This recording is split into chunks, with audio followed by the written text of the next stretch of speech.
Where you been?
Hello and welcome to another edition of Hoosier Football Tailgate. And yes, the Bison is back as the Indiana Athletic Department did a great rollout of bringing back the Bison for the 2025 season.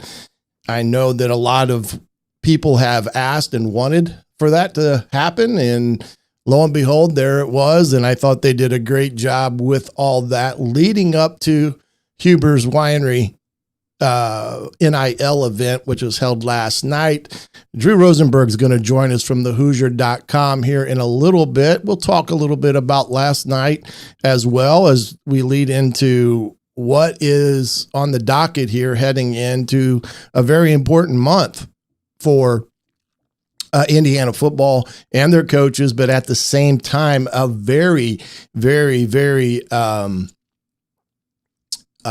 busy month for the coaching staff and Coach Signetti as they try to get themselves ready, prepared to open up here not too long. I mean, we'll be rolling around here. It will be July. They'll be heading into camp and then hitting it off that last part of August there against Old Dominion there in Hoosier Stadium, and got a schedule release here we'll get to here in a second about all the different television games as well as that was released today. And so there's been a lot of news just in general here in the last 24 hours as it pertains to Indiana football and many different things with that, and enjoy you joining us here this evening. And again, Drew Rosenberg will be along here shortly from the Hoosier.com. I've had the nice aspect of being a part of the Hoosier.com is having these guys come on that you read about their articles, and some of them have their own podcast as well. So you get associated with them.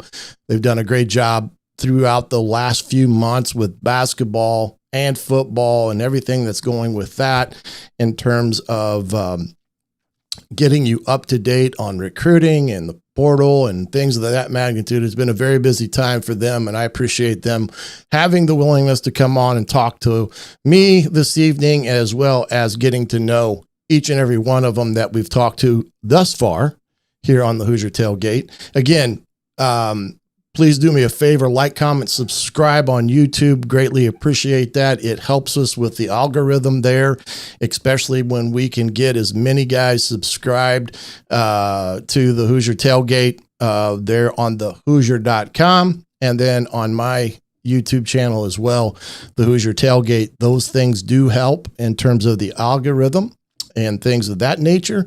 And then if you like to watch via or listen to the podcast on the different Spotify's and Apple Podcast and whatever you choose to listen to podcast, by all means, if you could do the same there, like it, subscribe to it, even if you can provide a brief review of the Hoosier Football Tailgate there, it greatly helps, especially on Spotify. And we want to be the number one source for everything Indiana football as we head in here to the month of June, as we leave May behind us here in a couple days. As again, want to thank our newest sponsor here of the Hoosier Tailgate, BetUS. BetUS is one of the best betting platforms you can find out there. They have all the different exotics as well as all the different lines, especially now with the NBA playoffs and the Pacers. Hopefully lock it up tonight in New York, as well as the NHL playoffs as we approach the Stanley Cup Finals. You can find everything there on BetUS. Remember, when you first sign up there, you get 125% return on your first cash deposit with BetUS using the code TAILGATE. Use the code TAILGATE. You'll get that 125% bonus on your first deposit with them. BetUS, the game starts there. And I appreciate their sponsorship of the Tailgate, as well as other affiliates that you can find on my link tree. You can find them there, and thehoosier.com has a list of those as well, with other tidbits as well. But the main website for all the information is thehoosier.com, powered by On3. Yeah, go Pacers tonight. It's going to be a great game for them, and hopefully they can get the series locked up tonight in New York, which will be a phenomenal effort for them, as they've taken 2 already there. So if they can wrap it up tonight and get into the finals, who knows what can happen? They're kind of a team of destiny right now, and it's one of those things as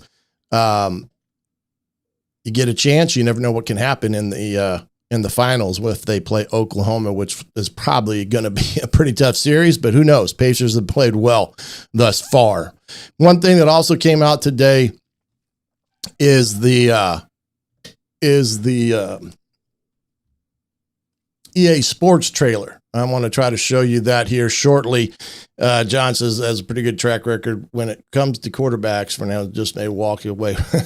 Well, there's no question that Fernando Mendoza will have an opportunity to show what he's got.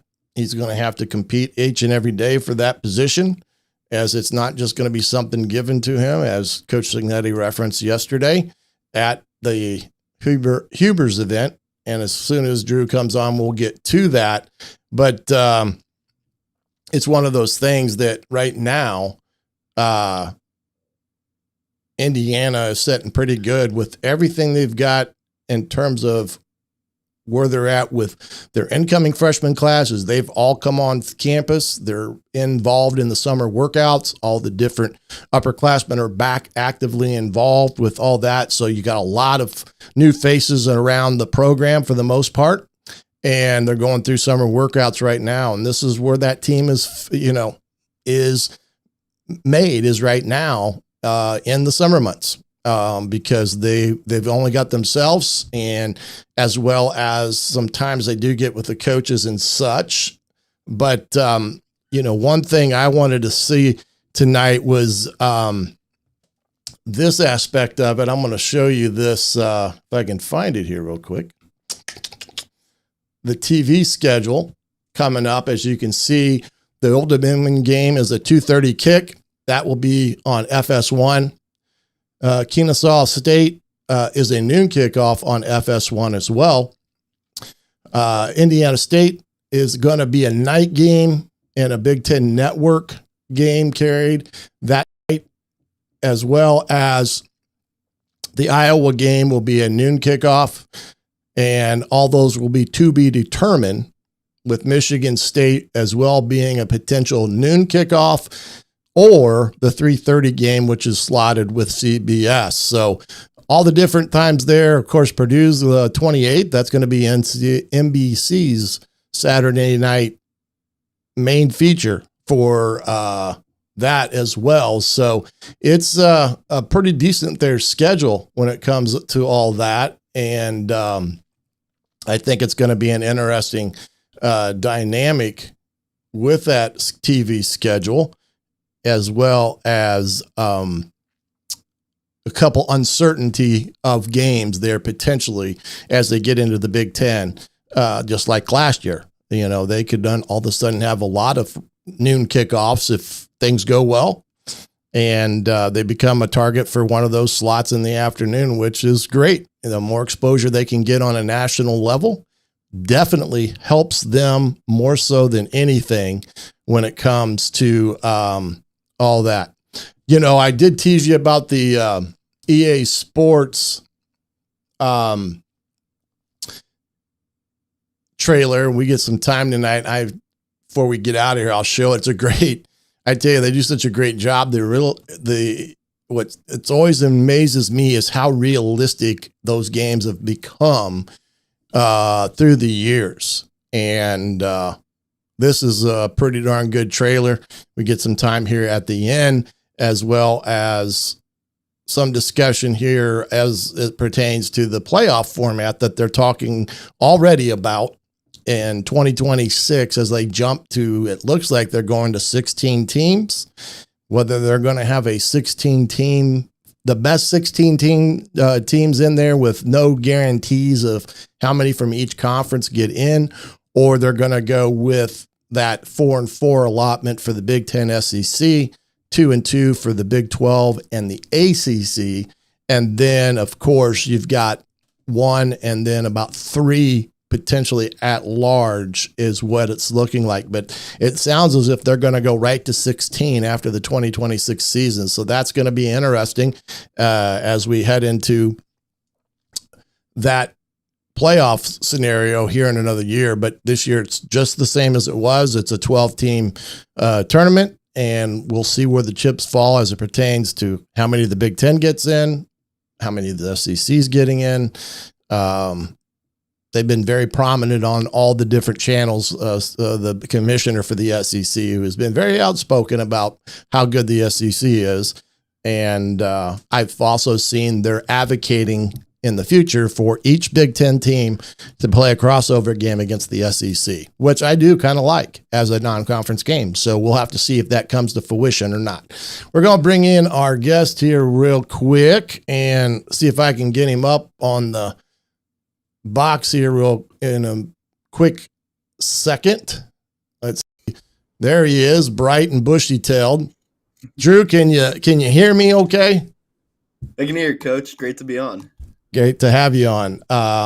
It's one of those things that we've had all the different guys from the Hoosier.com since I've come over to join the crew there, and appreciate the work that you do, as well as Kyler and Zach and Alec and all of them. And of course, Jim Coyle, as he spearheads from afar, I guess you could say, in some respects. But you also have a podcast yourself in some respects when it comes to covering Indiana as a whole, but more basketball than anything. Is that correct, Drew? Yeah, talking about the Hoosiers podcast on the Hoosier on 3 YouTube. Me and Kyler and Zach Browning talking Indiana basketball. We'll have some stuff about last night too, coming out probably tomorrow morning. So check that out too.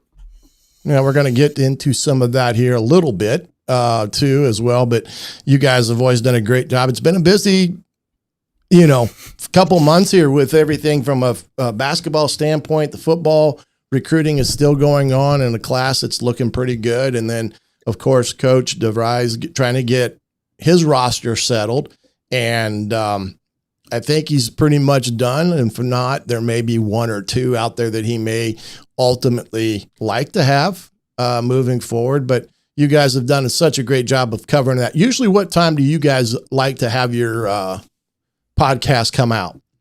It's usually Thursday mornings, or Thursday, Friday mornings, kind of just varies. Right now in the summer, it's a little iffy, just kind of whenever stuff kind of pops up. During the season, it's usually Thursday morning. So Thursday mornings. All right. Now, where are you from originally? I'm from Boston. Boston. Oh my gosh. Didn't know I had a Boston guy in the house. Red Sox fan? I guess that's a stupid question. Bruins fan? What are we here? Bruins, Patriots, all above?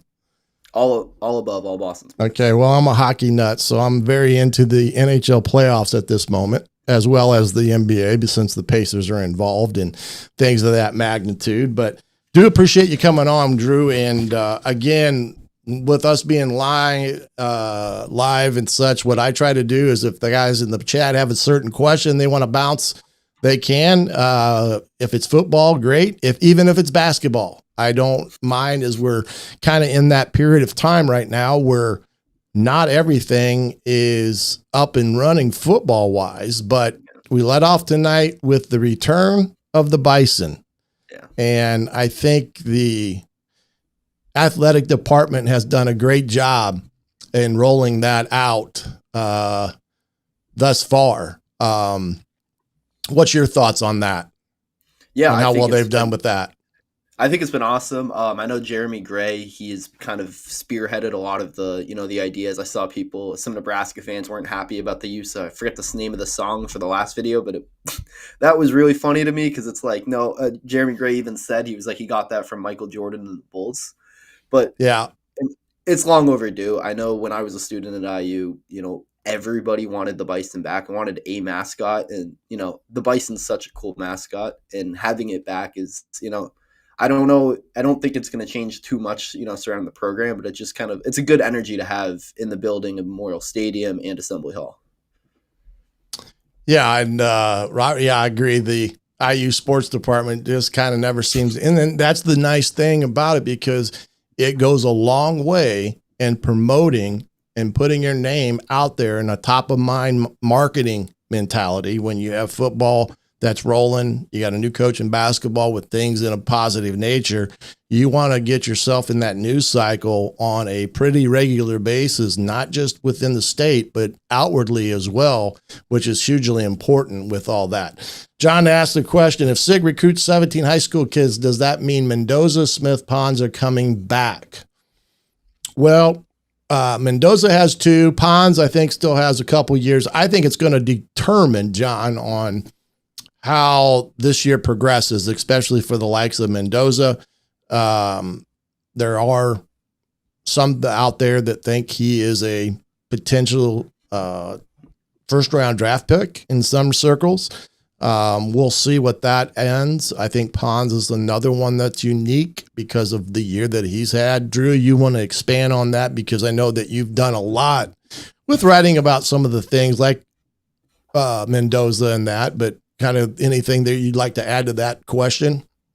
Yeah, I think college sports today, it's a year by year thing. Like the transfer portal, high school recruiting, every single year is going to be completely different, whether you're bringing in, 20 high school kids. I think Signetti mentioned, 17 to 20 potentially, and it kind of depends on the transfers, who comes back.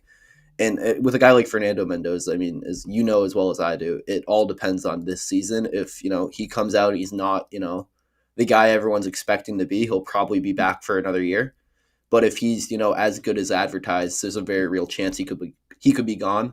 D'Angelo Pons, another guy, really highly touted. The whole thing with Pons and his, draft status, it's the size. That's the biggest question mark with him. So kind of following that, it's, if he has another huge year and he sees he's going to be, a projected draft pick, maybe first 3-4 rounds, he easily could be gone. But again, it's a year-by-year thing. And Signetti's, he's recruiting these guys backups, and they're building a program on depth, not just starters, and having guys, ready to fill in once these guys are, go on to the next level.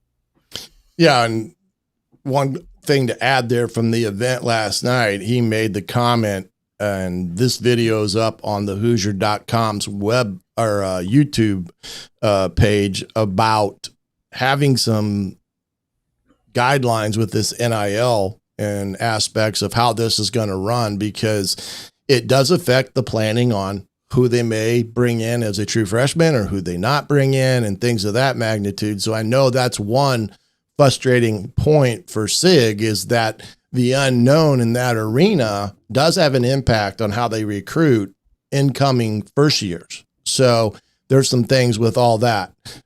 Jason, do you know Kimball Union Academy? I played there and went to school. Now, Jason, you got to refresh me. Kimball, I'm not quite sure about that. And if I had to, I'm not even going to guess, but in the back of my mind, I want to say that's out in Oklahoma, but I'm not positive on that one. You got me there. I usually know pretty much all the schools. If you ask me a lot of them, I would, but if you want to fill us in, we'll put you back up there. Terry wants to know, Drew, do you think Indiana left 5 unfilled scholarships so he can recruit up to 20 next year in addition to the portal, or could they just not fill those spots? Yeah, I mean, I think they could just not fill those spots. I think it's one of those things. And we've seen a lot of coaches. I think it was Dillingham at Arizona State. He, let a lot of guys go to try to get under the projected what the limit's going to be. So until this house settlement comes in, it's going to be really hard to, determine a roster. And I know just hearing a lot of coaches across the country, they don't want to have, 15 extra guys they're going to have to cut in the fall and leave those guys without anywhere to go. So I think it's a little, pre-planning to an extent there. Yeah, I know that one of the things with the house settlement is they're going to kind of gradually eliminate the additional bodies so they get down to 100 at some point in time. Now, coaches are already being proactive. A lot of those kids that they did have as walk-ons, or in some respects preferred walk-ons, may have transferred to other institutions knowing that they may not have a spot for them. And that's a big thing. So it's going to be interesting to see with the house settlement and stuff and go, kind of how that goes. And there, Jason, split scholarships give high school kid a chance to versus all the transfers. Yeah. And that's why SIG wanted this, they need the guidelines to really be given here in a significant short period of time so that they can formulate a game plan on how they're going to go recruit the next high school class that's already up to 10, and maybe how they address in projecting on who they may get coming back, who they might not get coming back, whether or not that's a spot that they go to discuss to get a portal guy. And that all is now in limbo until they get guidance with the NIL and such. And I saw something, Drew, the other day. Kirby Smart's already complaining, and I find it very ironic at Georgia, of all places, is he's mad because there's collectives out there that are paying the kids that have given their verbal commitment to a school upwards of $20,000 a month to keep their commitment to said school. Now, the kicker is if the kid would happen to decommit, they want their money back. So that'll be an interesting dynamic. I find it interesting and kind of a little bit of hypocritical because the P4 schools go and poach the MAC level schools all the time for kids that they passed on a year before or 2 years before, and they went into that mid-major level and lit it up. And next thing you know, they're competing in the Big Ten or the SEC, but already we're seeing money to maintain a commitment to an institution. And because you got to get them to December. And that's the whole thing with a lot of these recruits that Indiana has with these 4-star guys that are going to be highly recruited. They're going to be pressured to flip their commitment and stuff. There are institutions out there already paying $20,000 for a kid to keep his commitment. What's your thoughts on that one? I mean, it's no secret. It's a mess right now. The transfer portal, NIL, high school recruiting. NIL has completely changed it. I thought Darren DeVries had a really good quote, and it relates perfectly to this. You're seeing guys with the house settlement, huge lump sum payments they're front loading these, NIL agreements where guys are getting $5 million on the spot to commit to a school because they know once, the rev sharing or whatever ends up happening with the settlement, they're not going to be able to get the same, NIL money that they would now. So you're seeing it's a mess right now. The settlement needs to happen because of like what you're saying, the $20,000 a month to keep a commitment it's ridiculous right now, and it's completely changed the way college sports act and are. Well, yeah. And the other thing is, how is Deloitte going to value these scholarships these NIL deals that are 600 or more, because they got to go through an approval process. And, what are the guidelines to determine one's value? Is a running back at Tennessee worth more than a running back at Georgia because he can get, more money via NIL because he's got 5,000 more followers than the kid at Georgia. So how does that all, there's a lot of things in the underlying aspects of this that I don't think we'll ever understand, nor will we get a clear picture on, because it's all going to be too crazy in one respect to get a black and white letter of the law type of rule. And the fact is, these schools are breaking away from the NCAA. The NCAA will not have anything to do with the enforcement of everything from the House settlement. I don't know if that was well known enough, but all these schools in the P4s, they're pulling away from the NCAA and vice versa. And so they're going to have to kind of, I guess you could say, effectively rule themselves as a conference, as a P4 atmosphere, because the NCAA is not going to have anything to do with it. Your take on that aspect of everything that we're seeing with right now, with nothing in print, nothing in that you can go by.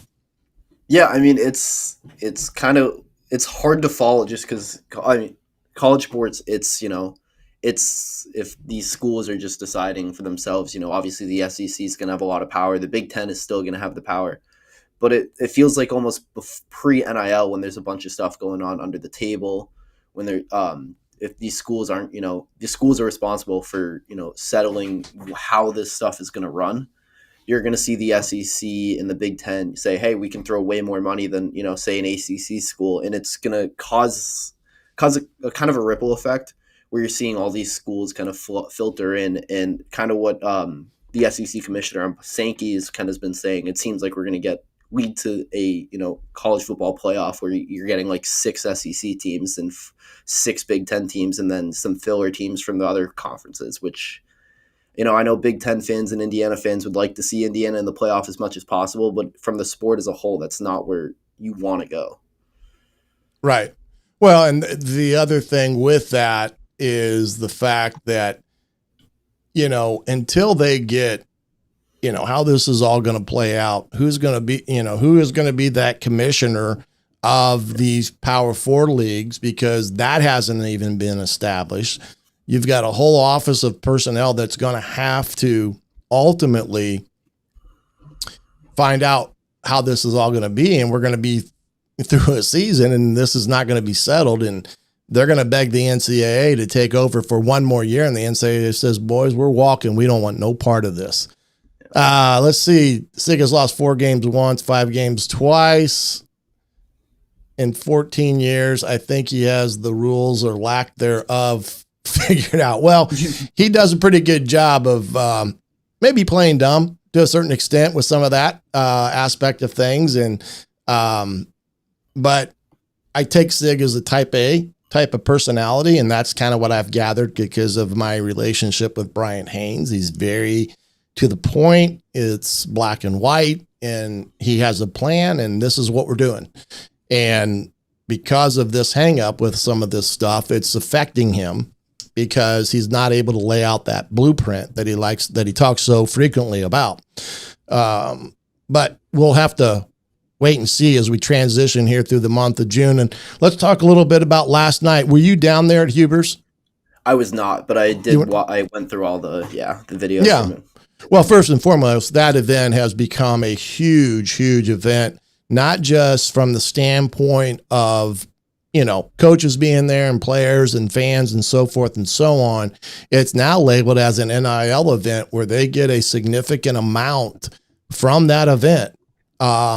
that goes right in back to the Hoosier Connect aspect of it. So it's a very important part of the summer months. But I've never attended it. I've heard people that have talked about it, and it's such a beautiful venue, and it's they do a great job with it. Of course, the kids and things of that nature. I think Surratt was there last night, Aiden Fisher. Those were the two mostly that got interviewed, and there's been some things that I cut up on shorts that you can find on the Hoosier.com's YouTube page as well. But I do believe Mendoza was there. He never got interviewed per se, but let's talk a little bit about what you took away from that event last night, and football as a primary, but also don't be, shy to talk about the basketball side of it. Yeah, I think it's an obvious one, but Signetti kind of, stated the obvious, the change in recruiting from, when he first took over here to now, where it's, when he first took over, it was a lot of promises and a vision, and it was trying to sell guys, hey, this is what I'm going to do. Now it's, look what I did last year. I'm going to keep doing this and build off that. And, we're seeing it in his recruitment. I think he mentioned he has at least 10 guys committed, but I think currently the list is 9, but there's a couple that haven't announced, so be interested to see that. But the change in recruitment is something, we saw it with Tom Allen. We saw it after Tom Allen's 2019-2020 season. Indiana had a really good recruiting class into 2021. So, that stuff tends to correlate together, but building off that and, having another productive year and, building off this and not having this be a one-off year. And I don't have any thought in my mind that it's going to be a one-off year, but the way Signetti, recognizes that change, and he's not oblivious, and he doesn't pretend that it's not there, because he knows it's there, and it's a good change for Indiana football. Well, yeah, they're going to go from being the hunter to being the hunted. They're not going to sneak up on anyone this year, and they've got a 3-game stretch where they go, Illinois, Iowa, Oregon, they're right as the Big Ten season kicks off. That will tell us a lot in terms of their path this next year. The Illinois squad probably going to be in at least the top 10, 12 team in the country, potentially coming in. Indiana will probably be a top 25 team going into the season. So we're going to probably see 2 ranked teams teeing it up in Memorial Stadium when Illinois arrives. And then don't sleep on Iowa, because they've found themselves a quarterback that can throw it around a little bit, and they've always had a great defense. So that we're going to find out a lot there with all that from the season's perspective. But, I do think, and I think you alluded to this a little bit, Sig is, he has his Sigisms, I call them, be where your feet are, consistency and all that and those things. But here's the thing. He and his staff do a great job in communicating that aspect of their blueprint. And even those Sigisms, those kids repeat them. They talk about it. Aiden Fisher talked about it a little bit last night about the consistency aspect of things and wanting to elevate their game. From your perspective, being around those guys, has that blueprint mindset as something has sunk in with not just the guys that came with him, but the entire group of guys that are now Indiana Hoosiers? Yeah, I think you see the buy-in from the top. Signetti, he's not just saying these things. He fully believes it with everything in him. Brian Haynes, Mike Shanahan, they also believe it, and it just trickles down from there. You're seeing the leaders, the Aiden Fishers, the Mikhail Kamaras, the Elijah Surratts, they believe it too, and it translates. There was a bunch of guys last year from the roster that weren't Signetti guys, and quickly, established that identity. How many times have we heard fast, physical, relentless from the defensive side of the ball? These guys, it's one thing to say the words, we remember the Leo, love each other, that stuff. It feels very different than that, because at the end of that, it was kind of, and we're just going to say it. These guys fully believe in Signetti and the process and what he's, going to do. And they understand he's not going to take any crap from anyone. He is, Signetti fully believes in himself and his process, and it translated. I remember Mikhail Kamara, I think it was after the Northwestern game last year, he talked about, yeah, being 6-0 is great, but who cares? I want to go to the college football playoff. I want to win a national title. And at the time you're like, okay, maybe get a little ahead of yourself. 4-0 haven't really proven, or 4 or 5-0 at the time hadn't really proven too much. But like, these guys fully believe in the process, and it's a huge change from what we've seen in the past. Yeah, and one of the things that he did emphasize in that, kind of the side presser there leading up to the event, he talked about the most important thing right now is they're emphasizing the conditioning, and the culture is a big part of their summer program with their players. Now that everybody is on campus and they're fully preparing for the 2025 season, and being in coaching as long as I have, these months leading up to camp are where you are going to determine what you are for the rest of the year, because it's vitally important that what they do now will pay off in week 3 and week 4 and week 5 down the road. And they've probably got one of the best strength and conditioning coaches in the country, and they were able to keep him here when USC came a calling, and Sig stepped up to the plate because he didn't want to lose one of those guys. But right now, it's a very important aspect of their month of June and July is, the emphasis on conditioning and culture, accountability, and daily competition. I mean, that's the one thing that they try to instill. That's instilled now. It's not instilled week 1 of camp. They're instilling that mindset right now, that each and every day you come in the weight room or you're running drills or whatever it is, you're accountable for your, being prepared to compete every day, and nothing is given. Everything is earned. And that mindset sinks in quickly, because these young bucks are coming in here and they want a chance to get on that field, and there's going to be some spots for that, and they're going to find out real quick if they're good enough, and that's one of the things that I think last year was the biggest thing for them. They won their season last year in the months of June and July because of what they were able to do in the mindset, not just the physical, but the mental approach to everything with that. So, what was your take on, his mindset too? And we maybe have alluded to a little bit of this, but Drew Rosenberg is here with us from the Hoosier.com. The mindset for being not being the one that's doing the hunting now, but they're the ones that are going to be hunted with the big bullseye on their chest. And, Old Dominion is going to come in here week 1 and anticipate that they can come in and disrupt Indiana's year by giving them a game, if not, mindset of beating them. And Kanawha State, those 2 games that most people say that's an L. You're writing, you're putting it in pencil. That's a dub. I mean, that's a W for Indiana. Kind of what was his take on, just that aspect of things heading into the 25 season? Yeah, I mean, I like what Signetti kind of said. I think, paraphrasing, but it was, as a competitor, if you want everyone's best shot, last season, Indiana was the hunter. It was, you said it. They weren't, on the radar, preseason picked 17th in the Big Ten, and they were going out to prove people wrong. This year, it's every team that plays Indiana, for the most part, is going to give the Hoosiers their best shot. Indiana is, it's no longer a game teams are circling saying, oh, that's a win. It's a game teams are circling saying we have to play our best football if we're going to beat the Hoosiers, because Kurt Signetti is going to have them ready. And it's, it's a really good change. Kurt Signetti, it's funny to me because he reminds me of the Celtics head coach, Joe Mazzulla. They like their mannerisms and just kind of how they, Yeah. they talk.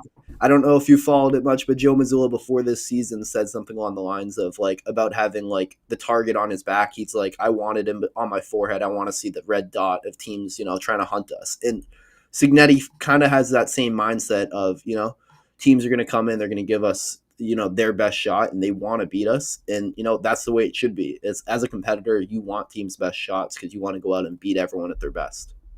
Yeah, there's no question. His mindset is they can beat anybody, no matter where or it's at, home, away, in the parking lot. They fully believe in the value of themselves and that they can beat anybody. Whoever's vetting these players is worth their weight in gold. A year and a half and not one player has been on the police blotter. Knock on wood quickly, John.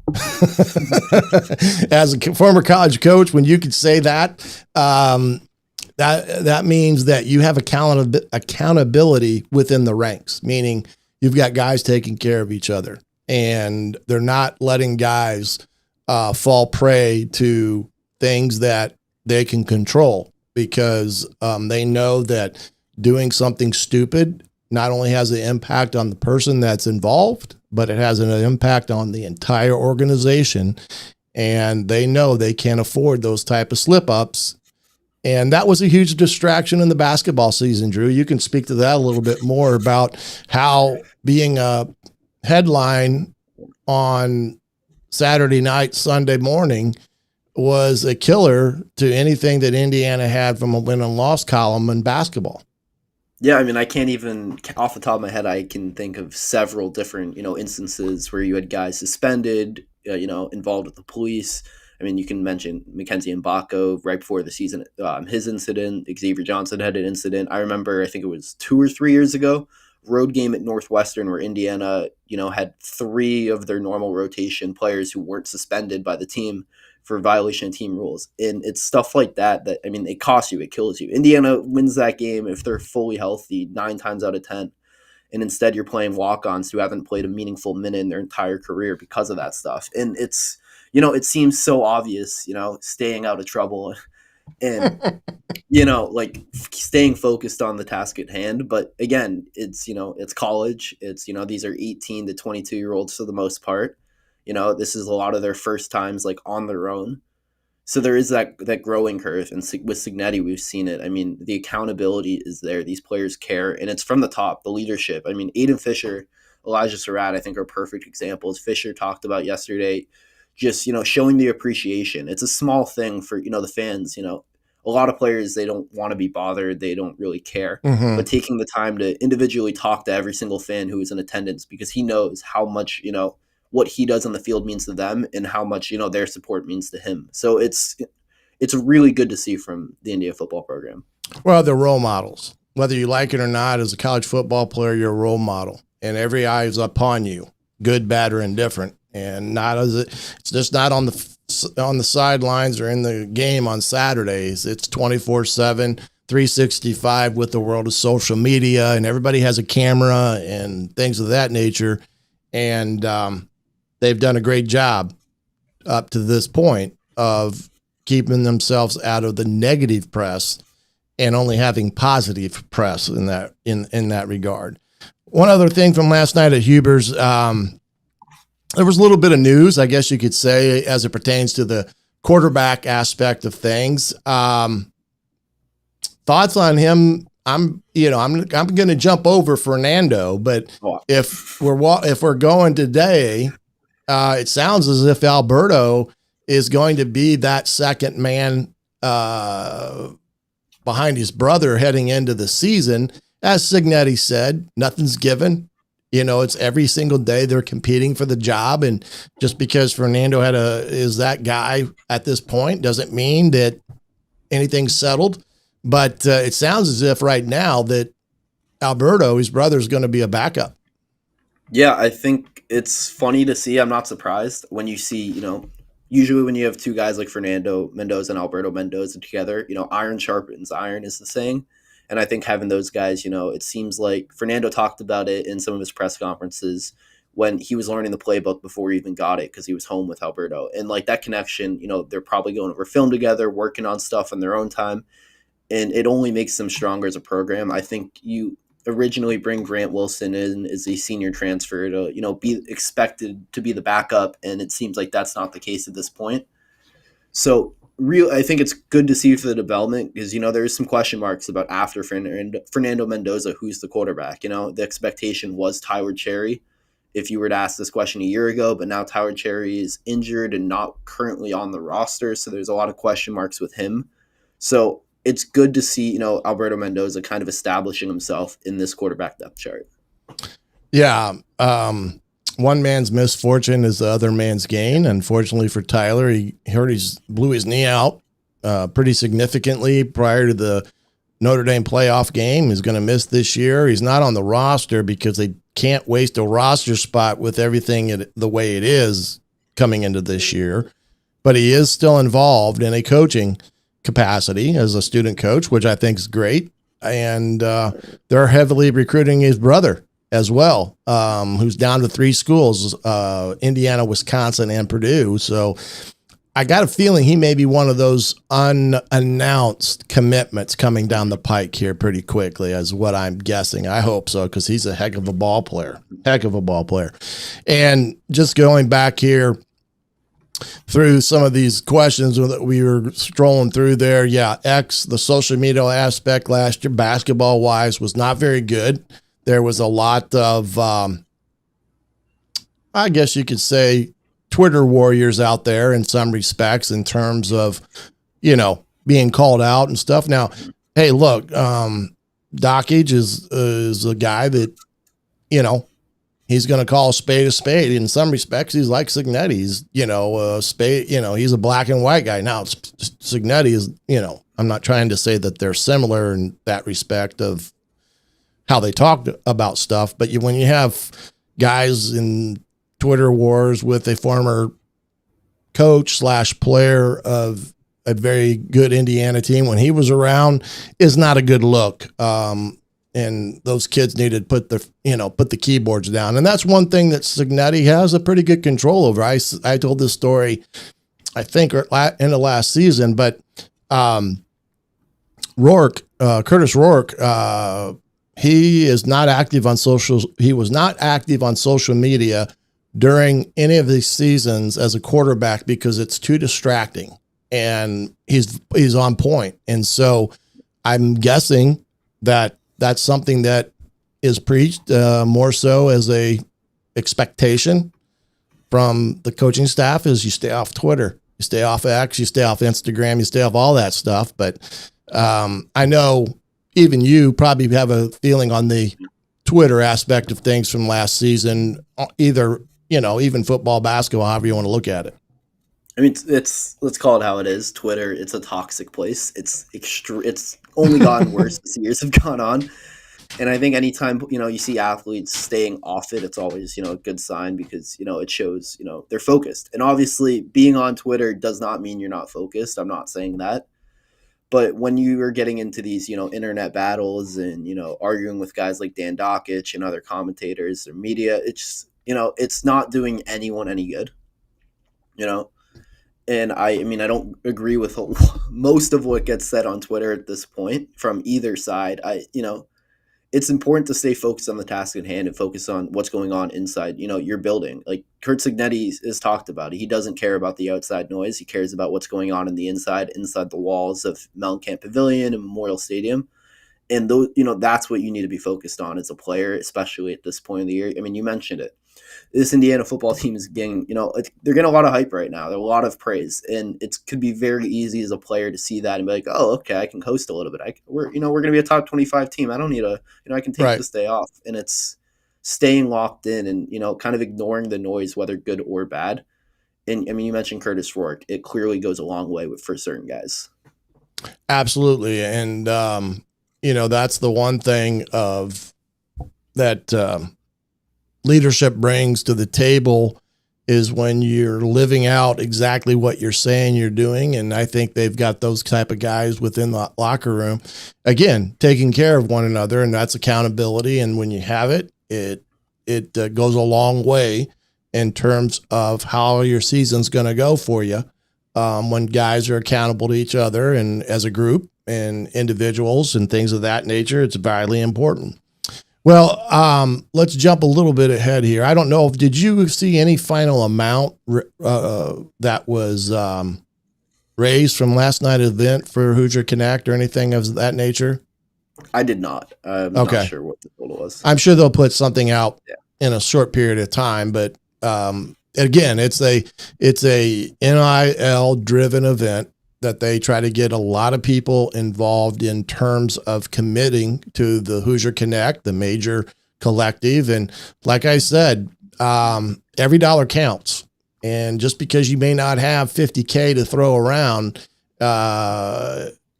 even doing a $500 pledge goes a long way, because you talk about the volume of people. If you get a lot of people that can do $250, $100 even, it goes a long way. And don't ever think it won't, because that's the thing that's going to put Indiana over the top with a lot of things, is that the more people that get involved with it and make commitments, whether it's $100 or $200, or if you can do $500, it goes a long way in terms of what they're able to offer kids. And that's the world we live in. And just like you said with Twitter, it can be a toxic place. These guys are, in some respects, professional athletes. When you really truly think of it, they're going to take the good with the bad. You're going to get praised when things are going well, and you're going to get hammered when things are not going well. And that's just the way it is in this this time period that we are right now. But let's get into what you're, kind of see what is happening now. And it comes to the month of June leading up into July as they get ready for camp starting that end of July. Talk about some things that in your mind right now is the important aspect of this month coming in. I mean, obviously it's building, it's building, because there's a lot of new guys coming in. It's building that chemistry, both on and off the field. But you mentioned it. I mean, these are the months where you're winning games in week 1, 2, 3, 4. These are the months those games are won. And it's really big to see that. But something I'm kind of following, I'm not sure how, if you are as well, but the offensive line, it seems like you have 6 guys where it's 6 guys who could easily start. I mean, I think when you look at the line, I think Carter Smith is the one that's like a lock for sure, and Pat Coogan are probably the 2 locks to start. But, who starts at the guards? Is Bray Lynch and Drew Evans going to start? Evans coming off that injury. And then you have Zen Mikowski, Khalil Benson. There's 6 guys and there's 5 spots, and you have 6 capable guys. And it's something I've talked about a lot this offseason. I think the Indiana offensive line is going to take a step as good as they were last year, against the Notre Dame, against an Ohio State, against even Michigan. We saw there's kind of levels to it, and, the offensive line struggled. So seeing, how they're able to perform against the best of the best, but I think adding, guys like Zen Mikowski, Khalil Benson, former Indiana Hoosier back from Colorado, and Pat Coogan, I think it's going to go a long way, but I am curious to see, who Bob Bostad kind of trots out week 1. Well, I don't think there's any question that when Indiana mentions the offensive line, it's always been in a negative arena, just because they either don't have the depth, or what they have is maybe not up to a Big Ten standard. What Coach Bob Bostad has done up to this point with the offensive line is nothing short of a miracle, and how he's put together a consistent product on the field each and every week that's been very good. I do think they're much improved with what they've brought in. I do think they have as many as 7, 8 guys deep, which is something that they've never had. And I do believe the 5 guys they put out there from tackle to tackle are going to be a bona fide Big Ten offensive line, something that Indiana hasn't seen in a long while. I mean, Coogan, 6'5", 320, I believe. I mean, and he's the center. What was Kadick at? Kadick was what, a 6'2", 6'3" guy in that regard in some respects. So you can see how that alone is going to be a huge, huge deal. But I don't think there's any question that Indiana's offensive line is going to be one of their strengths as a unit heading into the season. Now, injuries at that position, unfortunately, have bit them in the out of camp. And they've lost some guys in camp before that they were counting on, and they get thrown a curveball. So that question will ultimately be solved or answered in a firm sense at the end of camp, heading into game week versus Old Dominion in that regard. But yeah, I agree with you with, where is it going to be? Because on paper it looks good. There's no question on paper it looks good. And even some of the guys that they've brought in that are the young bucks that are sitting in the back rows of the line, maybe in that second tier, are pretty darn good ball players themselves. So it's interesting to see. It's exciting to see that we're talking about offensive line in a positive, not a negative. And there's no question. What are some other things this month in your mindset outside of, just kind of what you spoke of there, is going to be at the forefront of this Hoosier football team, both not just from a player's perspective, but a big month right now for high school recruiting with camps. You got a lot of one-a-day camps. You got guys that are coming in on official visits as well. There's a lot of things going on top of preparing for the season. And I think Sig said last night he gave their coaching staff off until Tuesday, and they were back in the office Wednesday from this Memorial Day weekend at full speed ahead, getting ready for the season, all the camps that they're going to be involved in recruiting, as well as these official visits. So talk a little bit about that from, in your mindset, recruiting wise, and things that you possibly see here on the Hoosier.com coming up this month. Yeah, I mean, you said it. There's a bunch of camps, obviously, is going to highlight, but a ton of official visits. Indiana's going to be hosting a ton of key guys. We'll have all of that stuff on the Hoosier Hangout. Steve Wiltfrong does a great job of covering nationally, but he posts a ton in the Hoosier Hangout, so make sure you're checking that out. But, it's taking an advantage because, Indiana football is in a really good place. You're kind of, you're in a positive direction. Obviously, yeah. Had a really, really great season last year, and it's building off that. Already landed some really, good commitments already, and you're building, for the future because you and I know it's, obviously the transfer portal, you can reload a ton, but if you're filling, replacing 8 to 10 starters in the portal each year, it can become really difficult. You got to build from the ground up, and Signetti, this is where the grunt work's done, to build a program where you are consistently churning out talent and where, an injury doesn't cost you your season. I mean, look at last year, Drew Evans goes down right before the Michigan game. And yeah, you played your, the 3 toughest defensive lines after that game, Michigan, Ohio State, Notre Dame. But even against the offensive line, I don't want to say struggled, but it was not nearly as good after that injury. And it's just, you mentioned it. It's a lot more depth on the offensive line already this year than last year. But just across the board, having that depth and having younger guys, hey, you can trust. You look at last season, the linebacking core, Aiden Fisher and Jalen Walker, you really, didn't go too deep past them. Isaiah Jones and Elijah Hardy, we saw action from them, but building that depth where you have guys not only you trust, but are capable and, can be positives and pluses on the field because, it's 11 guys. It's not, one guy isn't going to win you a game, but winning your matchup and being a plus and as many positives on the field at once, it goes such a long way. And having that depth is, it comes from right now.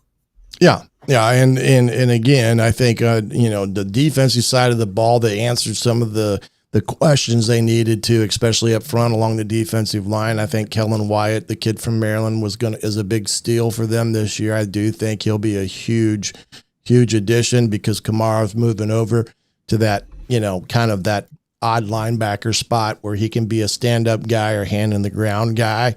Their secondary, I think, is going to be awesome. I think they're going to be able to do some more man stuff this year than they were last year because they just didn't have the capability at one corner to play a lot of man coverage. And so they played a lot of zone and combination coverage, but I do think they'll do better there. When you talk about high school recruiting, one thing that I think Indiana has been able to do with what they did last year, they have immediate brand awareness. So whatever school they walk into, Indiana football's brand awareness is way up in terms of how kids see them and getting to the national playoffs in year one, being 11-1, the excitement that's centered around that. And they've done a great job to a certain degree with in-state talent.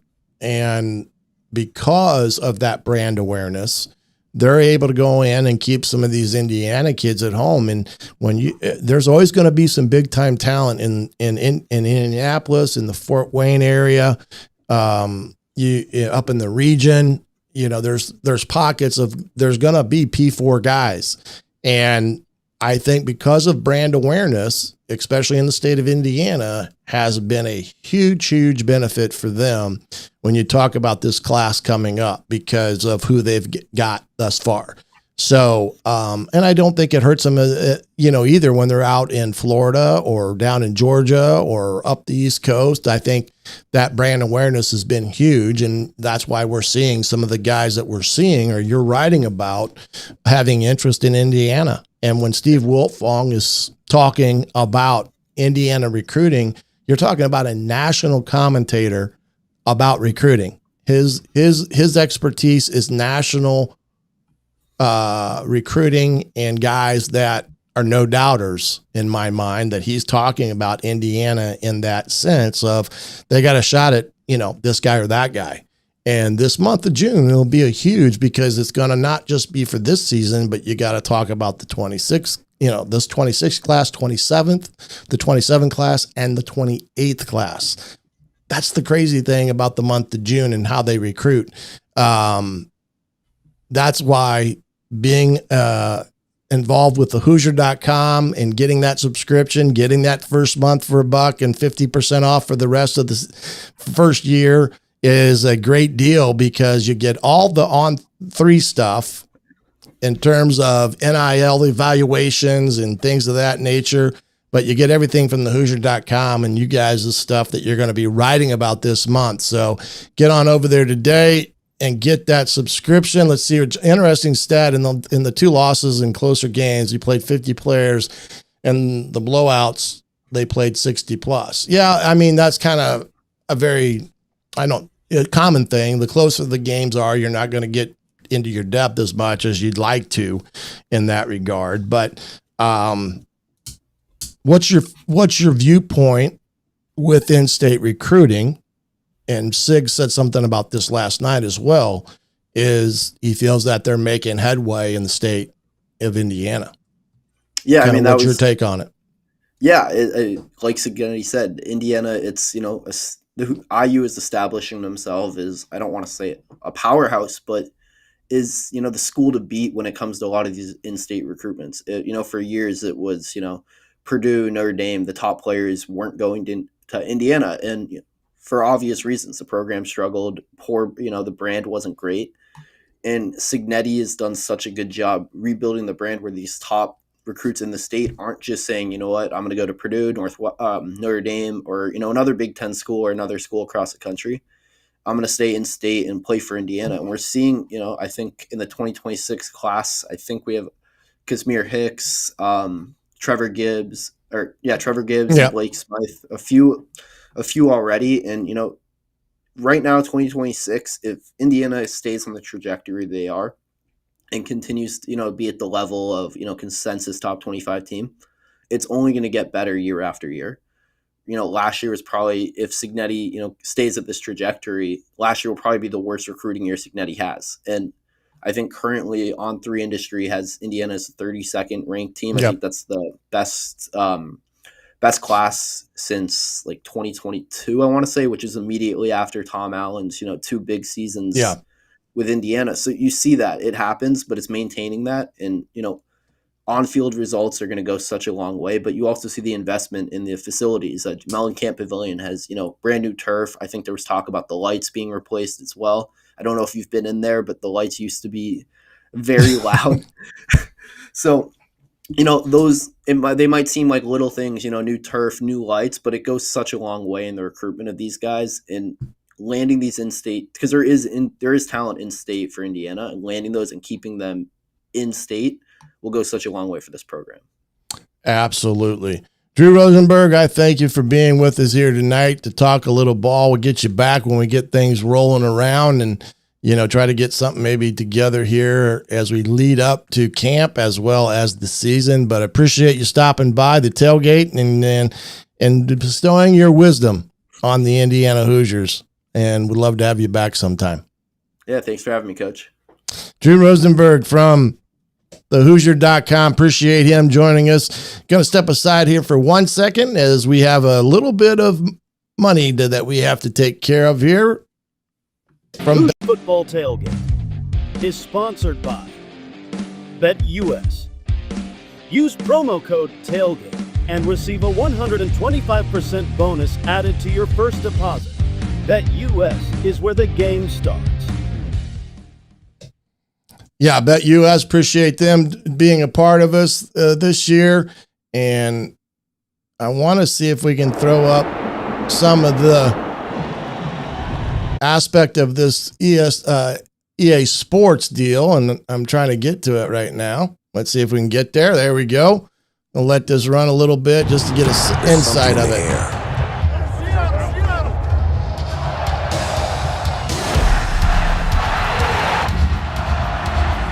Friday nights to Saturday lights, Chapel Hill to Pasadena, it crackles down our spines. Tradition, tension, roars that remind our rivals they're not in Kansas anymore. It's electric.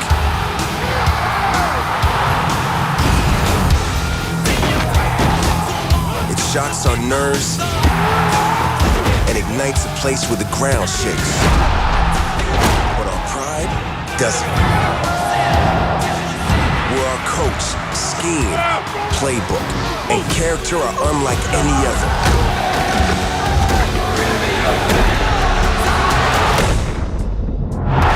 There's something in the air. It builds us up, breaks them down, and gives the stadium a pulse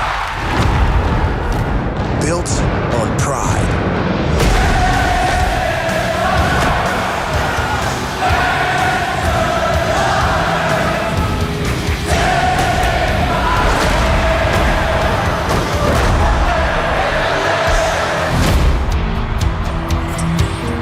You got to say that doesn't get you fired up in the month of June, but I'm not a gamer, but I'm sure there are a lot of guys out there that have been waiting for this game to come out, and even the kids that are playing now, because they get a little chunk of the action for all that. And but as you can tell, we're on the cusp of the 2026 season.